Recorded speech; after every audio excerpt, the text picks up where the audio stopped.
Hey guys, this is Hooded Eli back with another video. And if you see by the title of the video, my oldest brother has passed away.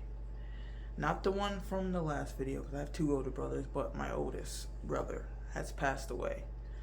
His name was Stephen Ebis Coleman. You may know him as Stevie the Black here on YouTube.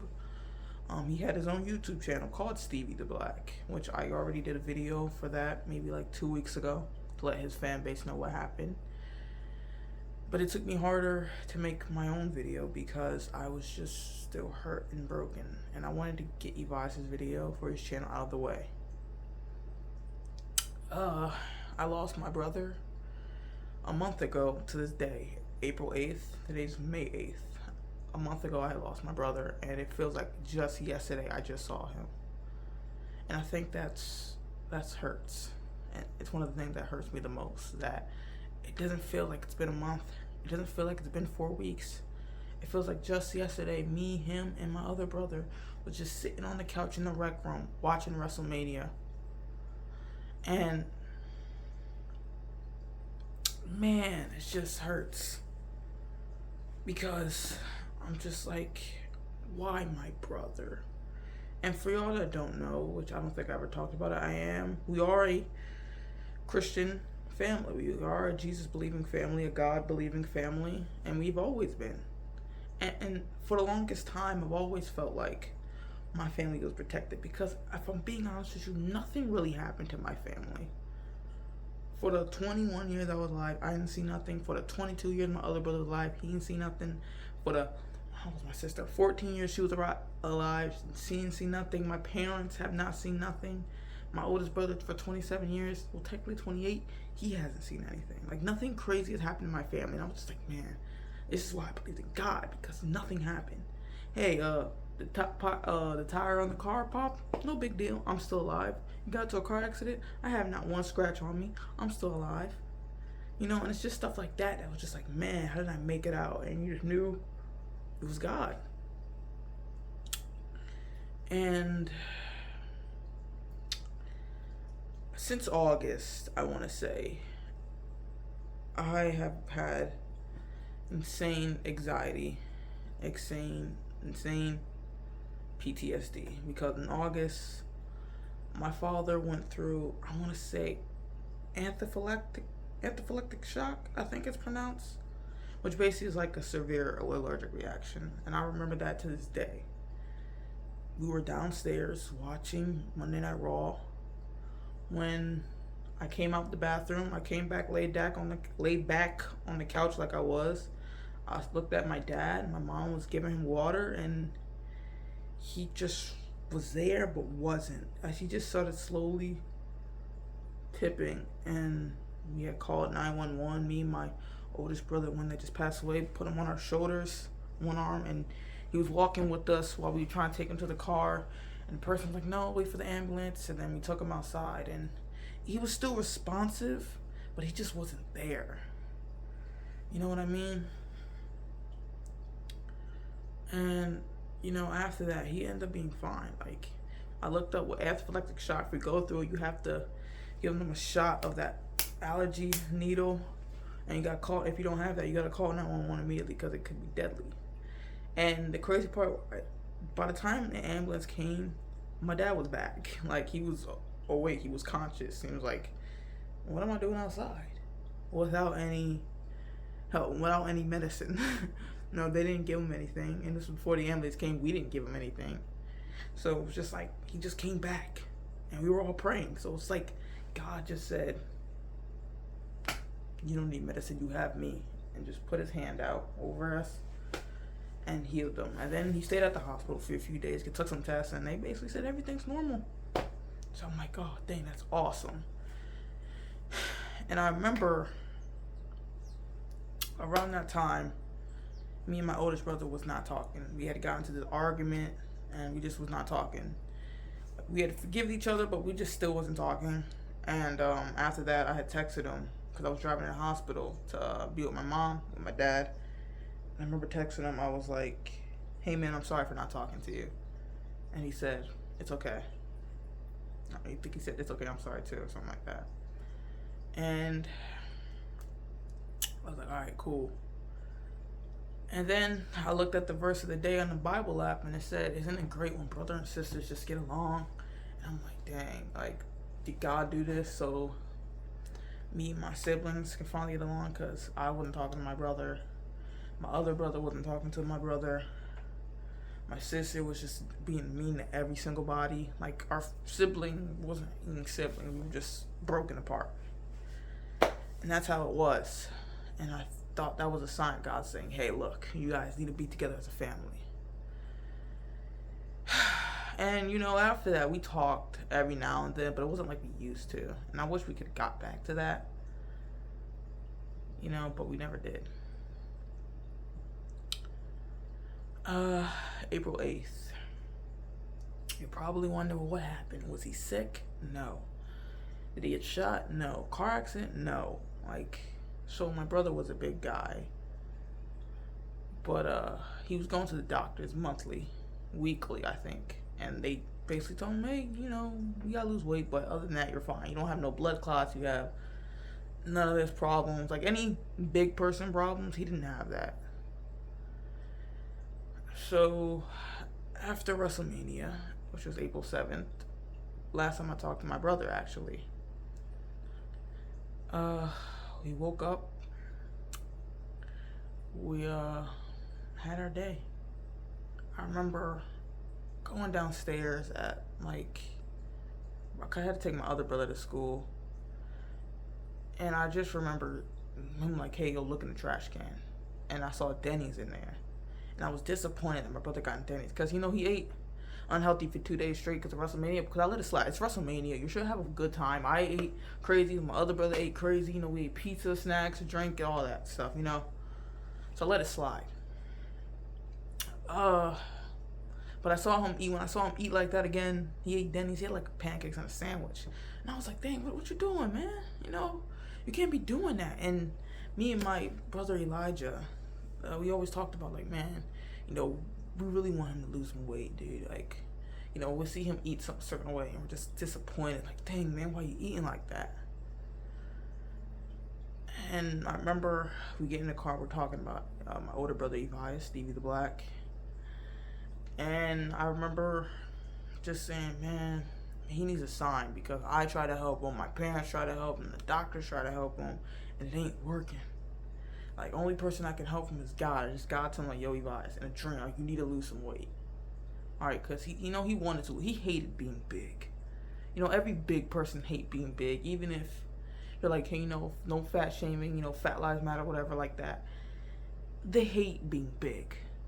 You know, they don't want to be big. And my brother did not want to be big. I know for a fact he wanted to lose weight. It's just hard.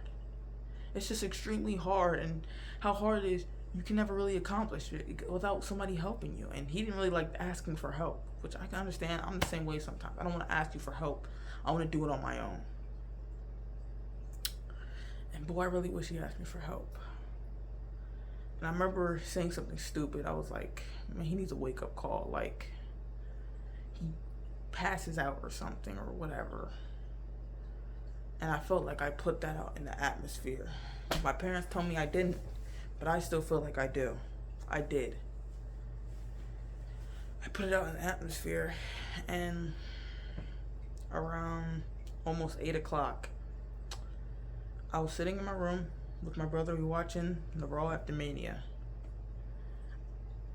And this is about 8 o'clock at night, of course, like almost 9 o'clock at night. And I remember just hearing a big crash. And I was like, what the heck is that? And my other brother didn't even hear it. He's like, I didn't hear anything. I was like, I heard it. And immediately I thought it was the bear, because where I live, we have bears here who break through the fence and get the trash. And it sounded like the bear broke through the fence, because that's what it sounded like last time. Because when it broke through the fence, it made a big crash noise. So I went out to go see what it was, and I heard my father screaming. Initially, I thought he was screaming because he was mad at my brother or somebody. I'm like, oh, he's yelling at somebody. And then I remember just hearing my mom. I see my mom come out. I then remember my mom's like, what's going on? And my dad said, Elias. And we're like, fire? He said, Elias. And we run downstairs, and we're like, where are you guys? He's like, I'm in the laundry room. We ran into the laundry room. I see my brother on the ground. Not there. My dad over his body trying to say, Elias, get up, wake up, man, wake up. And I remember just going in there too. And my dad's like, call 911. I take out my phone, I dial 911, I hand it to my mom. She's on the phone with them. I run to, I walked in the laundry room and I'm with my brother. My brother starts then throwing up. And at the time, his eyes are open, but they're like rolled in the back of his head. And he starts throwing up. So me and my dad, my brother's a big, heavy guy, so we use all our strength to flip him over to the side so the throw up can come out the side so he can't choke on it.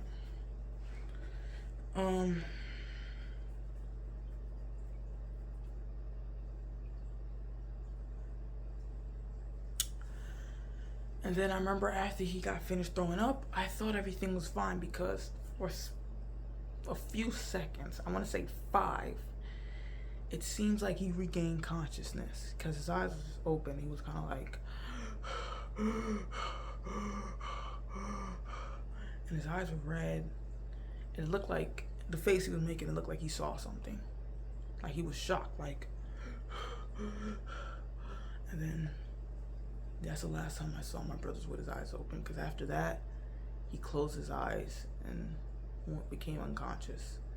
And we were sitting there, come on, bro, wake up. Wake up, man, bro, wake up. Wake up. I run outside to see if I hear the paramedics. I do, but they're not here yet. I end up running back. My dad's like, yo, we gotta pull him out of here. And I remember I was like, should we give him CPR? He's like, I don't think so. He's breathing. Cause I'm like, he was breathing and he still had a pulse. And I remember we tried to pull him out. We couldn't. Paramedics, ambulance finally get here. And I remember just getting out of the way so they can do their work. Then I remember trying to think. They were like, all right, we got to get him outside. And they wanted to go to the front door. And then my mom was like, was the garage better? He's like, oh, does this lead to the garage? The laundry room leads to the garage. He's like, oh, I didn't know that. So he walked outside so I could open the garage from the outside. He's like, I'm sorry. The paramedic was like, I'm sorry, I didn't know this led to the garage. I'm like, it's whatever. Like, I wouldn't say nothing to him. I would just worry about my brother. I put the code in, open the garage open. And I remember standing in the garage, moving stuff out the way so I can get my brother out. I remember the guy saying, hey, there he is. And I thought, oh, my brother regained consciousness? I remember him saying that. But he didn't regain consciousness, so I don't know why he said that for. What he said that for. We helped him, put him on, I don't even know what it's called. The stretcher, whatever, little thing. We helped him put him on there. And they took him to the ambulance to put him inside. And they told my dad that he's breathing and his pulse is normal.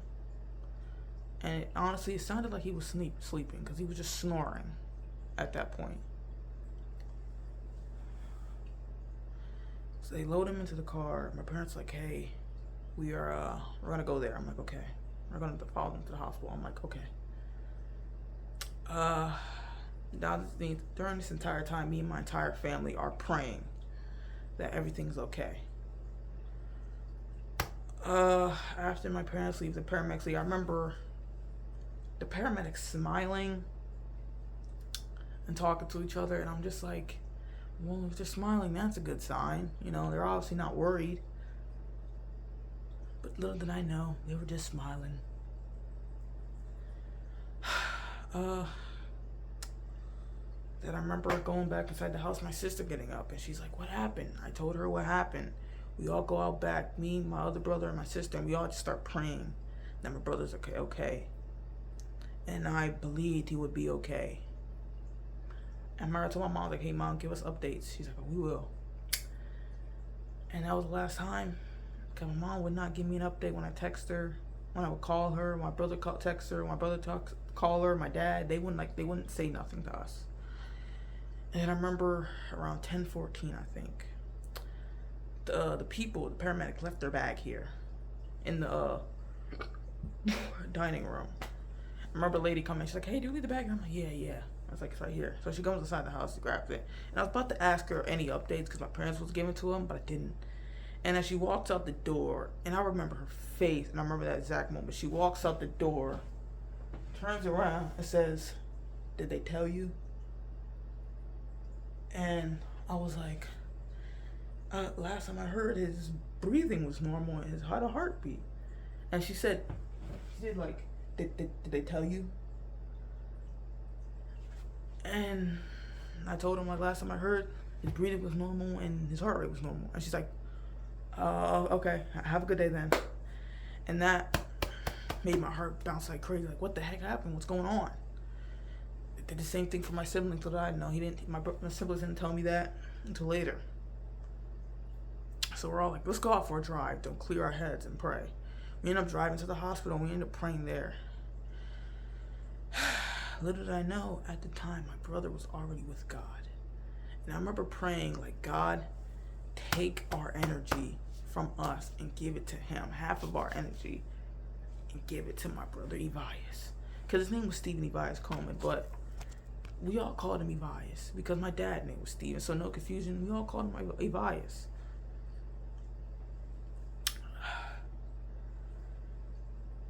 I remember driving and my dad finally calling me.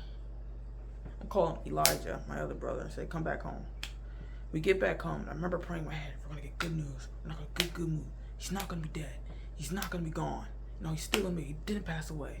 And I remember walking inside there. My mom said, like, where'd you guys go? And I was like, oh, we just went out for a drive.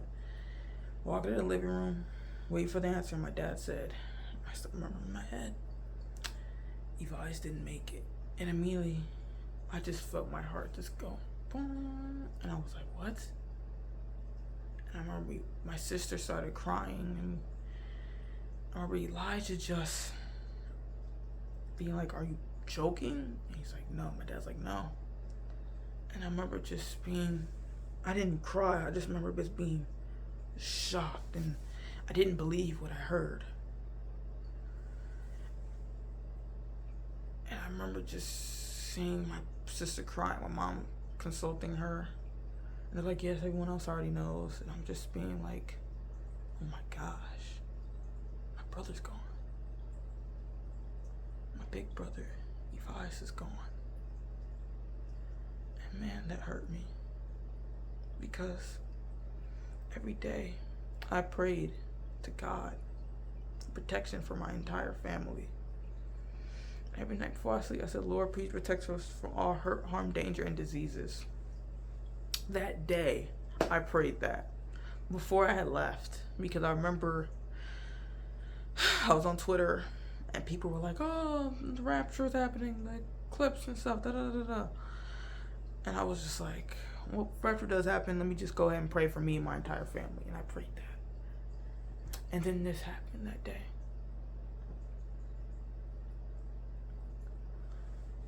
And I was just like, why us? I remember going outside to the back and my brother coming out there back there with me. And I'm like, why did this happen? Like, we prayed. You know, it says, you know, when two or more come together, nothing's impossible. Right? I could do all things. That's two different scriptures, but I'm just naming stuff. Like, prayer, I believe in the power of prayer. I remember texting my friends, hey, I'm gonna let y'all know I lost my brother. And they're all just like, oh man, I'm sorry to hear that, yo. That night, I couldn't go to sleep that much. I would go to sleep and then wake up, and then go to sleep, and wake up, and go to sleep, and wake up.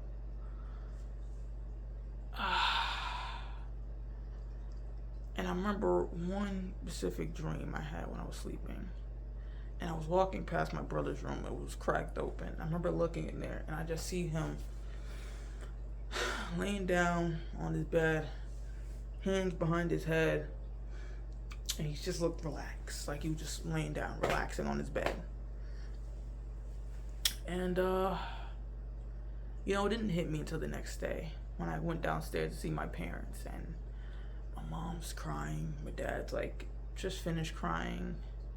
And Mom was like, I want you to tell me about WrestleMania. And I told her, I'm like, dang, that was the closest we felt like brothers in a very long time. Cause remember, we wasn't talking like that. We were talking every now and then throughout the day, but we wasn't talking like we used to. And that was the closest we ever felt like brothers, because that's something we all had in common, man. We love watching WrestleMania together.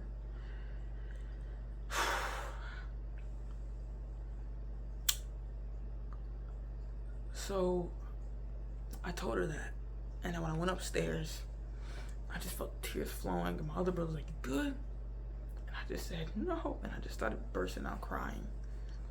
I want to shout out my friends, because Manny, Javier, and Brandon, those three of my friends, they came to my house and they were talking to me, supporting me, like, yo, bro, I'm sorry.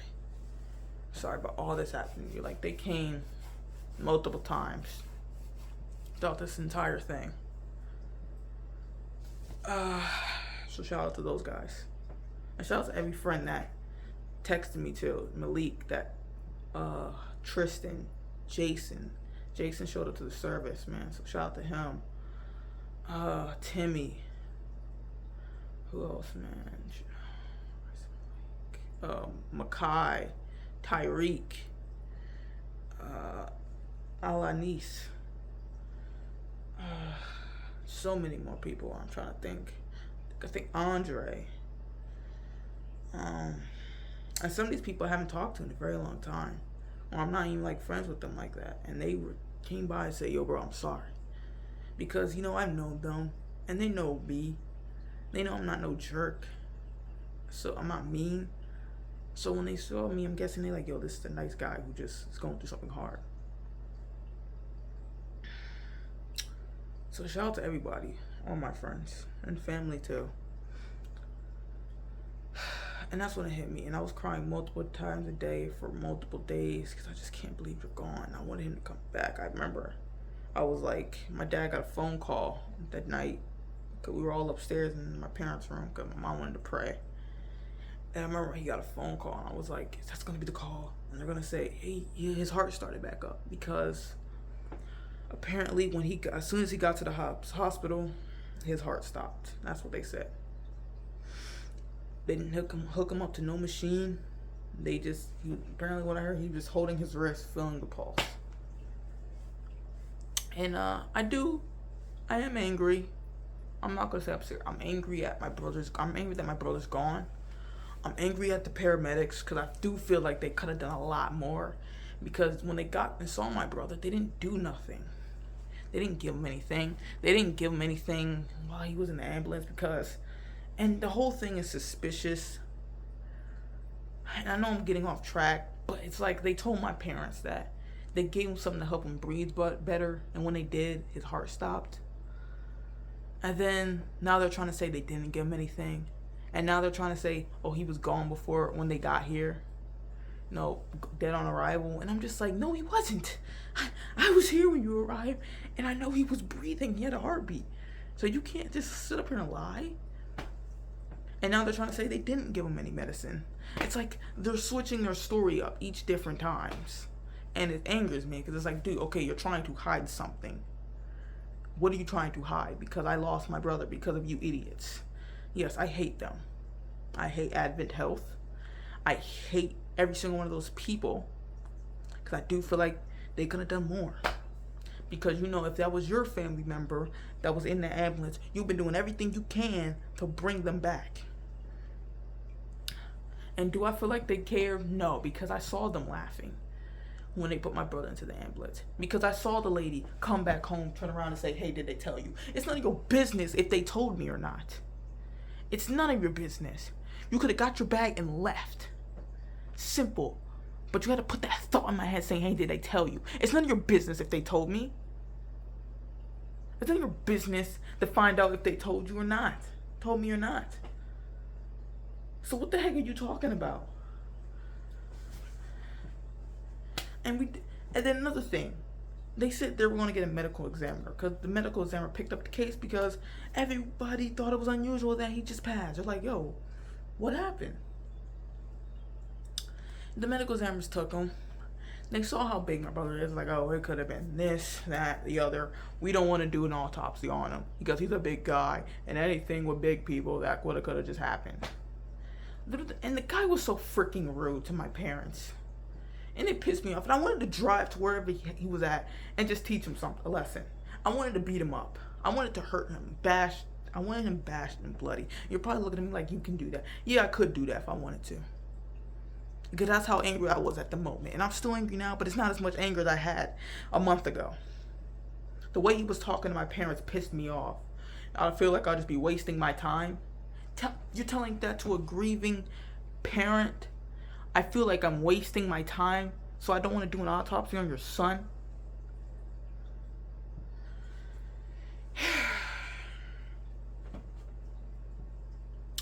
But little did he know, we got the autopsy. And everything he said that it could have been a heart attack, blood clot, high blood pressure, like whatever that happens with big people when they pass and what caused them, my brother didn't have any of those. The autopsy showed everything was normal. He didn't have blood clots. He didn't have a heart attack. He didn't have any of this stuff. The only thing she could have come to the conclusion that maybe he could have had an irregular heartbeat. And all you had to do was just shock him. That's all you had to do. And I know they shocked him once and they said there was no electricity in his body, so they couldn't shock him back. Because if it was a regular heartbeat, that's all you had to do. So they tried chest compressions and they said it did deflect. They tried 20-30 minutes or something. I don't know. I wasn't there. I'm just going off what they're saying, and what they're saying switches every single time you talk to them.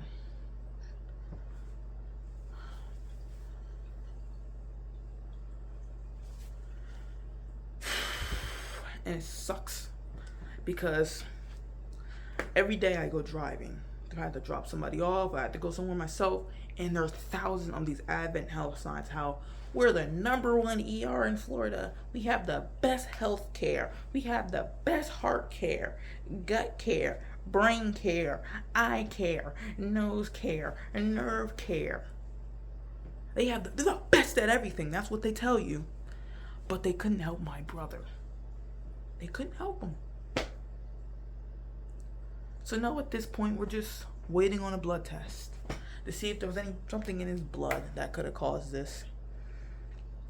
Because if there was nothing she saw out of the ordinary, so basically means he was fine, he was normal. And he's been going to the doctors for months and weeks, mind you, and they said, yeah, you're fine, you're normal. He just went and got an ultrasound, and they said there was nothing there. So it's like, what are you doing? So what are you trying to tell me, huh? Was my brother just lying? No. Because out of everybody, out of all my siblings in this house, he was the biggest Christian. So he wasn't going around lying. Do I think sometimes he would twist up a story? Heck yes. Or he would forget something. I'm like, dude, it was you. He'd be like, no, it wasn't. Or he just didn't pay good attention and he was walking around clueless. Yeah, I do. But I don't think he's going to straight up lie. Or was he embarrassed, so he tried to avoid answering the question? Yeah. But I severely miss my brother. And I would do anything to get him back. Anything. Literally anything to get him back. Because my brother was a better person than I am. I struggle with my problems. I struggle with my sin. And right now, I'm currently struggling with my faith because I was so confident that my brother was going to be okay. And he's gone. And I'm like, God, you helped every single one of us. And it's like, it felt like I've never felt so distant from him in a very long time. When my dad went through his severe allergy, anaphylactic shock, you know, he turned out okay, good. But why'd he go through it?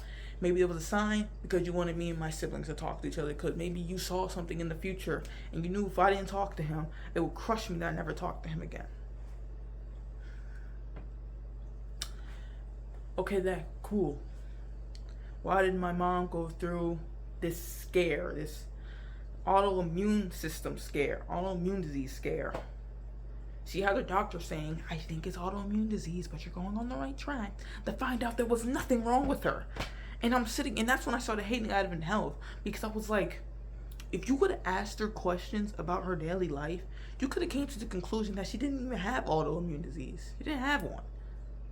But instead, you immediately went to the worst possible thing and made her get tested for it. Just to find out, they say, yeah, you have none of them. And I'm like, why would you put my mom through that? Why would you put my whole family through that? And that time, I prayed, she's going to be okay. She's going to be good. And she was good. And I came up and I praised God. I went through a sickle cell anemia scare. My doctor, he didn't even tell me. He just said I had a low blood count and I was mildly anemic. So he had me tested. And it took a month before I finally took the test because I was so scared. I knew I didn't have it because no one else in my family has it. So I was like, I just probably have low blood count because I'm not eating enough iron because I don't eat a lot of food that has iron in them. So for like a month, I was eating a bunch of iron stuff, food. When I finally got the test, yeah, you don't have it. I jumped on my bed and said, thank you, God. Thank you, Jesus. My brother has his own scare. Every single one of us in the family is going through this scare. And I thought we were getting a test from God. That's basically saying, I don't want you, I'm going to put you through this stuff, but you shouldn't worry about it because you're going to be okay. And that's what I thought. And when this happened to my brother, I thought it was another test from God, just to say, hey, look, you don't need to worry. He's going to be okay. But he's gone. And now I'm struggling in my faith, saying, is he even out there? And I'm trying, and I don't want to believe. I truly do want to believe that God is out there. But it's hard for me to believe when I know that my brother is gone and that every single day for over a year, 500 days I want to say, because that's how much, almost 600 days. Guess how many days I went on the Bible app? Almost 600 days I prayed for protection for this family. And all this stuff started happening. But at the end of the day, we were protected. And it sucks even worse because my brother's birthday was April 24th. And in a few weeks, he was going to celebrate his 20th birthday, and he never got the chance. And I said to myself, if God truly loved us, he would have let us celebrate his birthday together while he was here. If God truly loved us, he would have waited until a moment where it was just a normal freaking month. Because we have and mind you, he passed away on my parents' anniversary. My parents' anniversary he passed away on.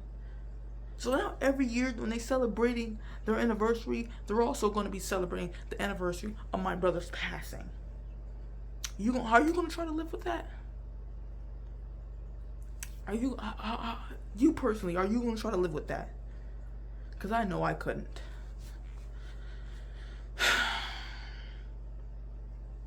He had his birthday. We have Mother's Day coming up this Sunday. My mom's birthday is next month. Now she's going to have to celebrate all this stuff already. We have to go on vacation. And we have to do all this stuff without my brother. And it's horrible. And everyone tries to tell you why he's gone. I learned something. My grandfather, who is a pastor, he told me Isaiah 57:1, which God will take you away from suffering and the evil that's yet to come. And I'm like, okay, maybe that makes sense. Maybe, because my dad said something like, maybe God took him, we showed him your life. Like, hey, look, you're going to be 800 pounds. And you're not going to be able to move. You're not going to be able to do this and that. You're going to hate your life. And I can send you keep that life, or you can come live with me. And maybe Vice chose to live with them instead of coming back and letting us know, hey, I'm going to go live with God. And maybe he knew if he had came back and told us that, we would be hurt and be like, no, dude, don't go. Yeah, you're insane. You're crazy. So he decided to just go. Again, I don't know because I don't have an answer. I pray for an answer every time I can. God, give me an answer. Why is my brother not here? And sometimes it feels like I'm praying to thin air, that there's nothing there. So it's like, okay, so you took my brother away and now you're ignoring me? That's how it personally feels to me right now. And they're like, yo, God's going to know. He knows you're feeling this way. It's okay. I'm like, I'm not okay. I want my brother back. And I think of what I would normally be doing throughout the day. Instead of feeling this pain, what would I normally be doing? I'll be playing my video game, watching movies, watching TV. I wouldn't be going through this right now. Like, Alexa, what time is it? It's 12:21 p.m. 12:21. My brother would be at work right now, Elias. I'll be home My dad would be at work, sit at home. My mom would be working. I think today's Wednesday, so she'd be at work right now, probably on her way back home. So I'll literally be by myself. My sister would be at school. That's how it would be. It should be, but it's not. And I was so sad that he was gone that I was like on Chat GPT and like, yo, how do I bring someone back to life? And they're like, oh, it's impossible. I'm like, okay, hypothetically, since you're an AI, you know all this stuff. Hypothetically, how could I bring somebody back that's been gone for almost 2 weeks? And they're like, oh, well, you can. They were just saying a bunch of stuff that I couldn't do, and I was just so sad about it. And I was just like, man,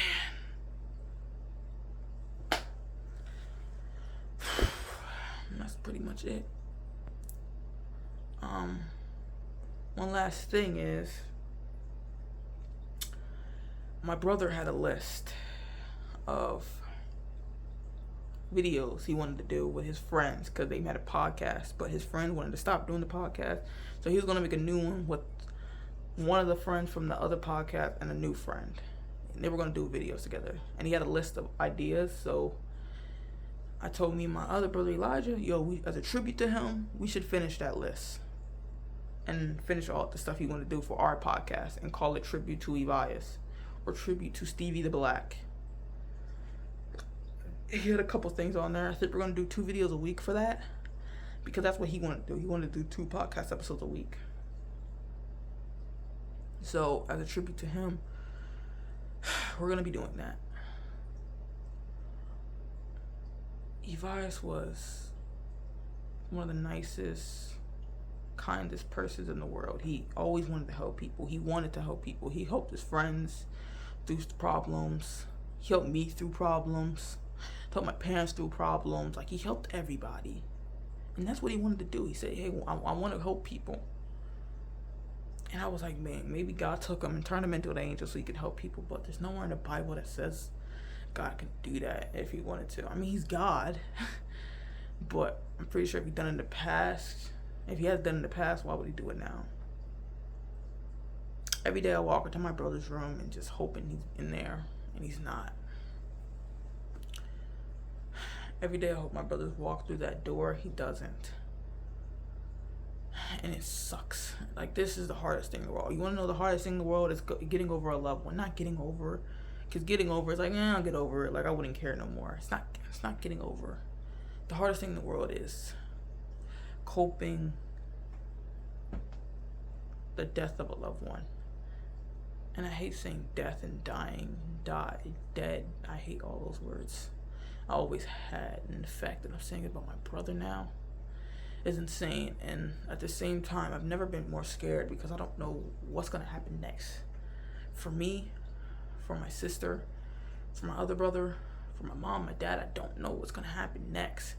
And that's what hurts me the most, is that we're just walking in this stupid, cursed, corrupted world. And with my dad is that ever since we moved there, he's been losing people left and right. But it never touched his immediate family, and now it has. So it's just like, man, what is going on with us?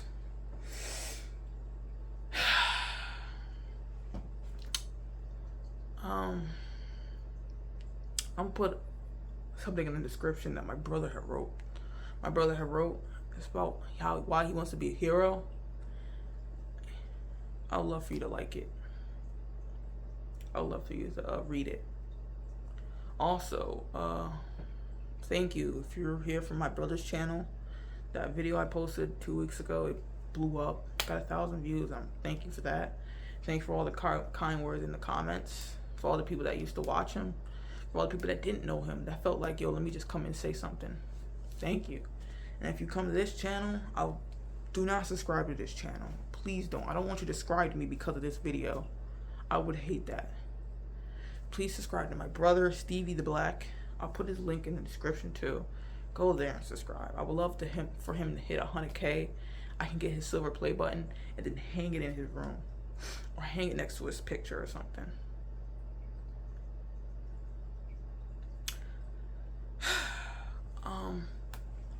I don't know when I'll feel better.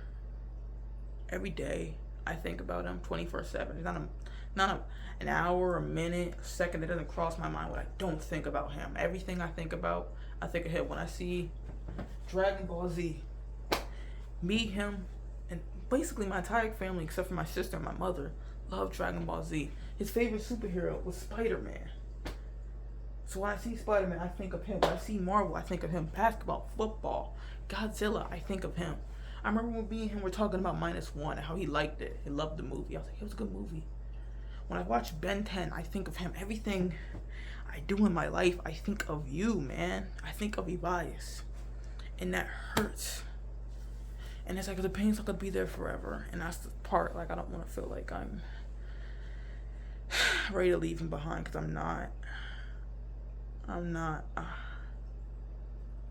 And it sucks that the last words I spoke to my brother, we were joking. He was in his room. This is April 7th.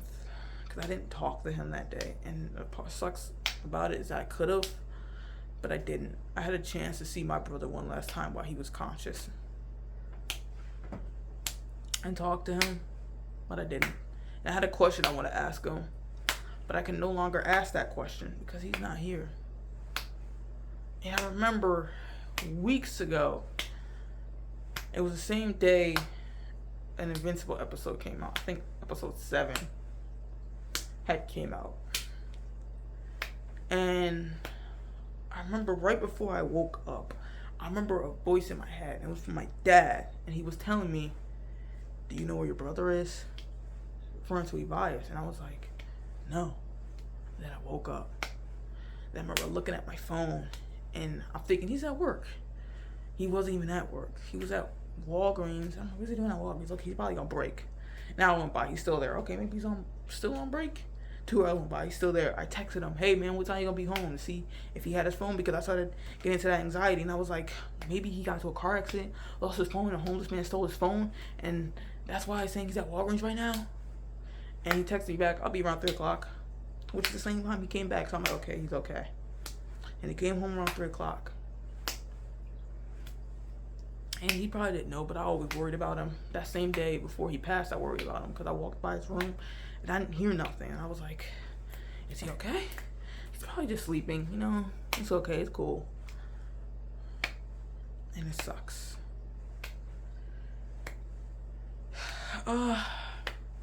So I don't know when the videos, the tribute podcast from me and my brother, Elias, is gonna drop. I want to say I'm gonna film it Saturday. It's Friday. I'm doing something for my family, so I want to say Saturday we'll film it and upload it. Try to Saturday. But yeah, I just want to let you guys know that I'm going through it, man. I was already going through it before with anxiety. Now I'm going through it with this, and it sucks. And I had multiple dreams of my brother. And sometimes I try to think, maybe it's him trying to talk to me, trying to tell me something. Because I had one dream that said, you know, it wasn't this, it wasn't that. Like everything that associated with big people passing away, my brother didn't have that. That's what the dream said. And little do I know, a few days later, that's what the autopsy report said. So my dream was right about that. So I was like, okay, maybe he told me that. But he said it was something else. But I never found out what that something else was, so now we're waiting for the blood test. And someone tells me that the blood test is going to say, no, his blood's fine. And it's just going to look like my brother just passed for no reason. So yeah, I appreciate you guys for stopping by. I appreciate you guys for watching the video, however how far you got in. And I hope you guys have a good day. And you've heard this before, and it's cliche, it's cringy, but if you're somebody you have not talked to in a very long time, talk to them. Talk to them, because even if you're thinking about them, let them text them, be like, hey bro, I know we haven't talked, but I just want to let you know I'm thinking about you. And that could go a long way. It would just be like, thanks, I thought about you too. And it could start something back and forth. And my dad told me maybe the reason why I did collapse, and you saw the sign of when brothers and sisters get along, maybe it's because God was saying he saw something in the future. Like I said, he saw something in the future. He knew if you didn't talk to him, it'll hurt you even more that you didn't talk to him now that he's gone. And I was like, yeah, you're right, maybe. But again, I'm still struggling with my faith. I'm still not sure if I know what I want to believe anymore. You know what I mean? I'm not sure what I believe. But I truly do want to believe in God. I truly do want to believe in Jesus. That heaven is real, hell is real. Because I did believe all that stuff until this happened. But anyway, thank you for watching this 45-minute video. I know it's long, but I had to get some stuff get off my chest. And I'll see you guys next time.